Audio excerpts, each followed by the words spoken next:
Hello friends, Radhe Radhe, Hare Krishna. Welcome back to my channel. जय माता दी।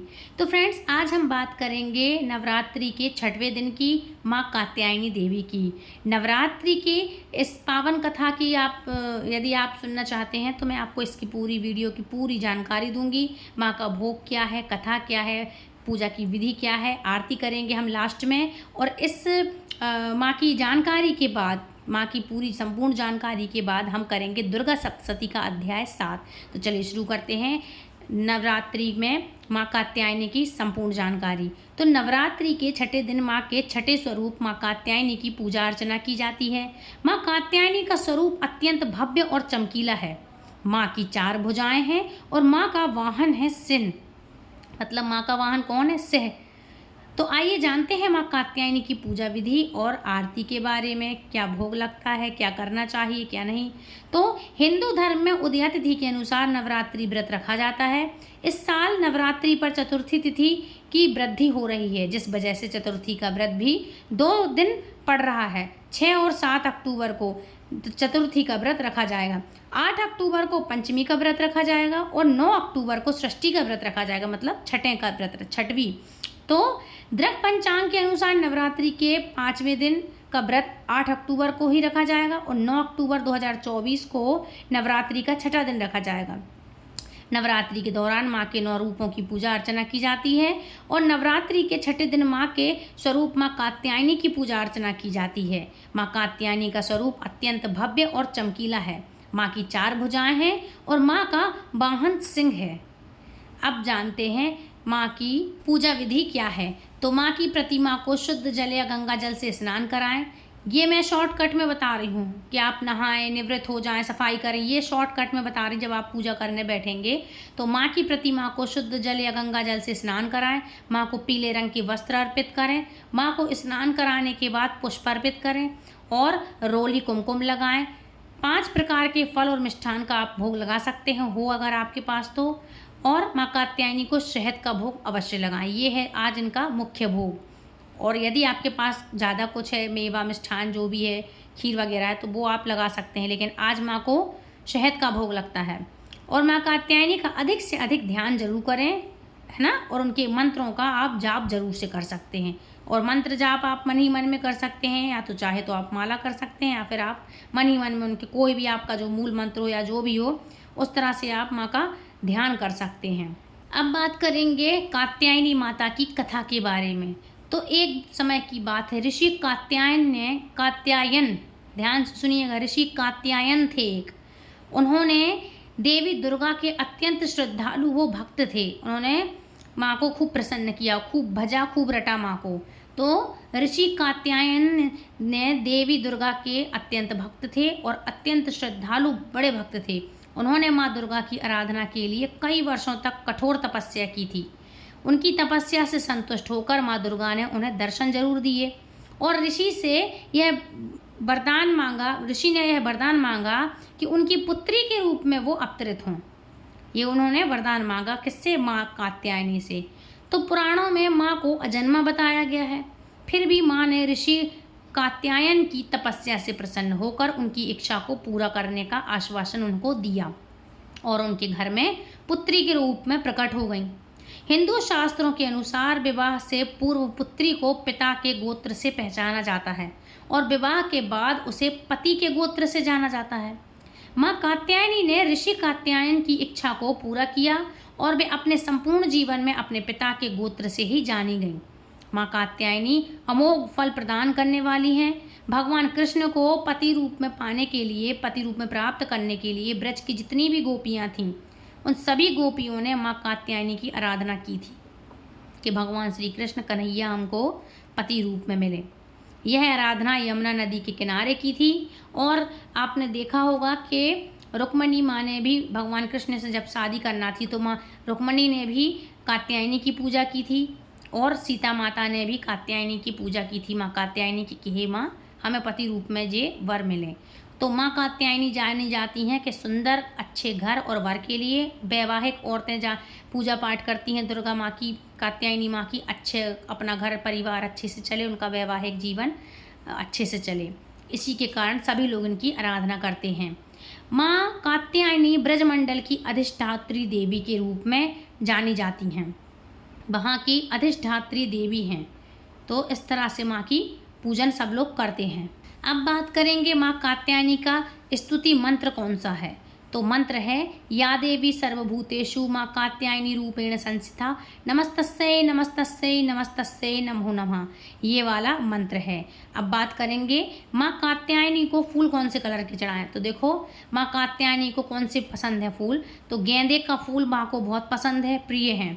माँ कात्यायनी की पूजा छठवें दिन की जाती है और माँ कात्यायनी को गेंदे के सफ़ेद या लाल कोई भी फूल को जो भी हो आपके पास अवेलेबल हो वो आप माँ को अर्पित कर सकते हैं, चढ़ा सकते हैं।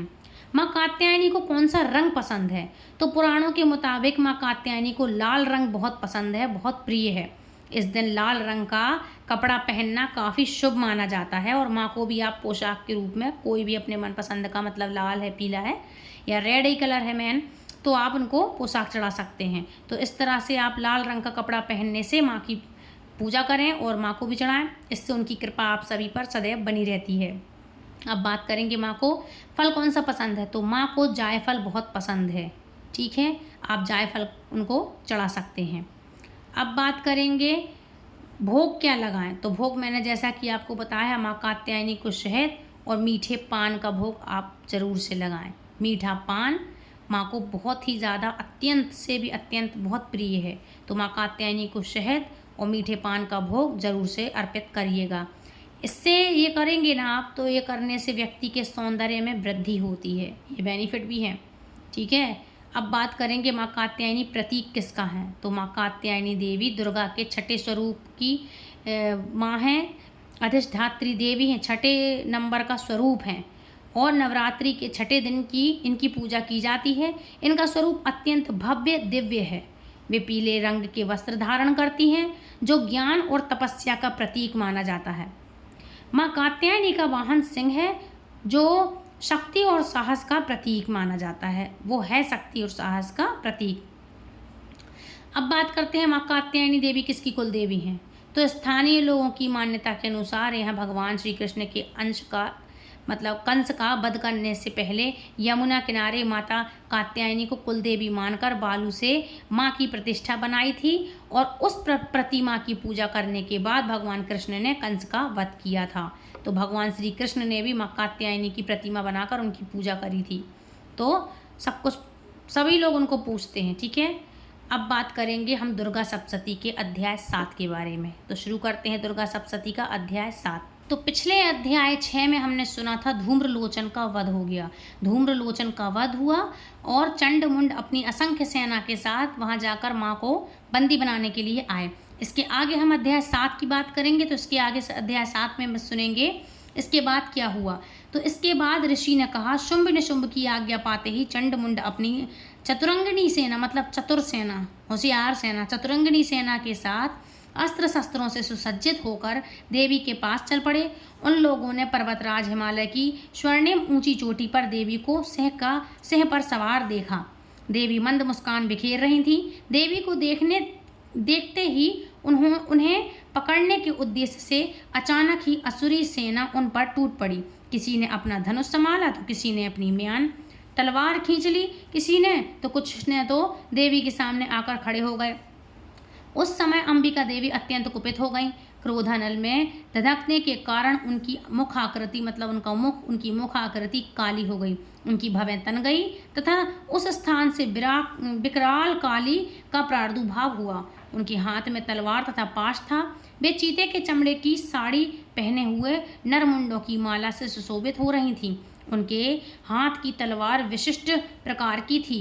उनके शरीर का मांस सूखकर केवल अस्थि पंजर रह गया था। ऐसे वेश के कारण उनकी आकृति बड़ी डरावनी लग रही थी। उनके विशाल मुख गहार में जीभ लपलपा रही थी उनकी, जिनके कारण वे बहुत ही भयंकर दिख पड़ रही थी, बहुत ही डरावनी दिख रही थी। वे देवी अपनी भीषण गर्जना से त्रिलोक को कंपित कर रही थीं। वे कालिका देवी मुख्य रूप से मुख्य असुरों का वध करती हुई बड़े वेग से दैत्यों की सेना पर टूट पड़ी। उन सभी को अपना भक्षण करने वाली मतलब भक्ष बनाने वाली वे विकराल देवी अपने एक ही हाथ से पकड़कर अंगड राक्षसों को मतलब अन्य राक्षसों को अंकुशधारी महाबली बड़े बड़े वीरों तथा गलघंटधारी मतलब जिनकी गलों में घंटी है उन गलघंटधारी विशाल हाथियों को अपने मुख में भर लेती थी और इसी तरह हाथी घोड़े आदि सारथी आदि को निगल कर भीषण आवाज से उन्हें चबा रही थी। सोचो मगर हाथी घोड़े सहित जो भी उस पर बैठे चला रहे थे, माँ ने इतना बड़ा विकराल रूप बनाया कि उन सभी को हाथ से पकड़ के चबा रही थी हाथियों को। तो सोचो कि माँ का कितना बड़ा भयंकर और कितना तेज रूप होगा। तो कहीं कहीं राक्षसों के केश खींचकर किन्हीं का गला मरोड़कर किसी की पैरों के तले रौंद रही थी, किसी को अपने बक्ष प्रहार से यमालय भेज देती थी मतलब यम जी के पास, यमदूतों के पास मतलब यमपुरी भेज देती थी। दानवों द्वारा छेपित अस्त्र शस्त्रों को भी मुंह में पकड़ करके दांतों से पीस डालती थी। काली ने उस महाबली दैत्य समूहों को कुचल डाला। कितनों को ही उन्होंने अपना आहार बनाया तथा कितनों को रणभूमि में भगने में विवश कर दिया। कोई तलवार की धार से चीर डाले गए तो कोई खड़ग बाग मतलब एक प्रकार की बड़ी तलवार से मार डाले गए और कितने ही उनके नुकीले दांतों से पिस गए। इस प्रकार क्षण मात्र में ही देवी ने उस विशाल सेना का अंत कर डाला। अपनी सेना का इस प्रकार नाश होते देखकर चंडमुंड वेगपूर्वक काली की ओर लपक पड़ा और उसने अपने बाण बरसा करके तथा हजारों बार प्रत्युक्त अपने चक्रों को चला करके देवी को ढक लिया। देवी के मुख विवर में प्रविष्ट वे अनेकों चक्र ऐसे लगे थे मानो उनकी अनेक सूर्यमंडल मेघों से ढक गए हों। काली ने कुपित होकर भयंकर गर्जना के साथ अट्टहास किया। उनके मुख के अंदर अदृश्य सी रहने वाले दंतपंती चमक के कारण ही उज्ज्वल दिखाई पड़ रही थीं। देवी ने अपनी लंबी तलवार से हम शब्द का उच्चारण किया। अपना हम शब्द का उच्चारण करते हुए मतलब हम शब्द का उच्चारण करते हुए चंड के बाल पकड़ लिए और अपनी तलवार से उसके मस्तक का सफाया कर दिया। चंड के मरते ही मुंड तेजी से देवी की ओर झपट पड़ा, परंतु देवी ने क्रोध होकर के अपनी तलवार से मुंड को भी मार गिराया। चंड मुंड के गिरते ही बची कुची सेना का भाग जो भी था वो सब सेना भाग खड़ी हुई। तब देवी चंडमुंड के कटे सिर को हाथ में लेकर के भगवती चंडिका के पास गईं और विकट अट्टहास करके कहने लगीं, हे देवी, मैंने इस चंडमुंड नामक महापशु को तुम्हें भेंट किया है। अब आगे युद्ध में शुंभ निशुंभ का वध तुम स्वयं ही करना। तदंतर ऋषि ने कहा। चंडमुंड के खंडित सिर को देखकर कल्याणकारिणी चंडी देवी काली से मधुर वचनों में बोली, हे देवी, तुमने मुझे चंड और मुंड को अर्पित किया है। अब से विश्व में तुम्हारी ख्याति चामुंडा के नाम से होगी। इस तरह से माँ ने बोला। तो अब बात करेंगे इसके आगे की, अध्याय 8 में। इसके आगे क्या हुआ अध्याय 8 में बताऊंगी। तो फ्रेंड्स, ये थी आज की कथा। आई होप आपको पसंद आई होगी। यदि पसंद आए तो वीडियो को लाइक शेयर कमेंट करना। अब बात करते हैं इसकी आरती की। जय जय जय अम्बे, जय कात्यायनी, जय जगदम्बा जग की महारानी। वैजनाथ स्थान तुम्हारा, वहाँ वरदाती नाम पुकारा। कई नाम हैं कई धाम हैं, यह स्थान भी तो तेरा, यह स्थान भी तो सुख धाम है तेरा। हर मंदिर में ज्योति तुम्हारी, कहीं योगेश्वरी महिमा न्यारी। हर जगत उत्सव होते रहते, इस मंदिर में भगत है कहते। कात्यायनी रक्षक काया की, ग्रंथि काटे मोह माया की। झूठ मोह से छुड़ाने वाली, अपना नाम जपाने वाली। बृहस्पतिवार को पूजा करिए, ध्यान कात्यायनी का धरिए। हर संकट को दूर करेगी, भंडारे भरपूर भरेगी। जो भी माँ के चमन पुकारे, कात्यायनी सब कष्ट मिटावे। जय जय जय अम्बे, जय कात्यायनी, जय जगन्माता, जय महारानी। बोलो कात्यायनी मैया की जय। कर्पूर गौरम करुणावतारम, संसार सारम भुजगेंद्रहारम। सदा वसंतम हृदयालविंदे, भवम भवामी सहतम नमानि। मंदारिमाला कुलिताय काले कृपालमाला संचेकराय दिगंबराय च दिगंबराय ओम नमः शिवाय ओम नमः शिवाय। त्वमेव माता च पिता त्वमेव बन्धु च सखा त्वमेव विद्या दृढं त्वमेव सर्वं मम देवदेव। गुरु ब्रह्मा गुरु विष्णु गुरुदेवो महेश्वरा गुरु साक्षात् परम ब्रह्मा तस्मै श्री गुरुवे नमः। बोलो कात्यायनी मैया की जय, दुर्गा मैया की जय। तो फ्रेंड्स, ये थी आज की वीडियो। मैंने सारी जानकारी दे दी है। यदि आपको पसंद आई है वीडियो तो प्लीज़ लाइक शेयर कमेंट करें, चैनल सब्सक्राइब करना बिल्कुल ना भूलें। और यदि हमारे चैनल पर पहली बार जुड़े हैं तो हमारे चैनल को सब्सक्राइब करें और बेल आइकन को ऑल पे प्रेस करें ताकि आने वाली वीडियो की नोटिफिकेशन सबसे पहले आप तक पहुँचे। मिलती हूँ नेक्स्ट वीडियो में, तब तक के लिए राधे राधे, हरे कृष्णा, जय माता दी, जय माँ कात्यायनी देवी की।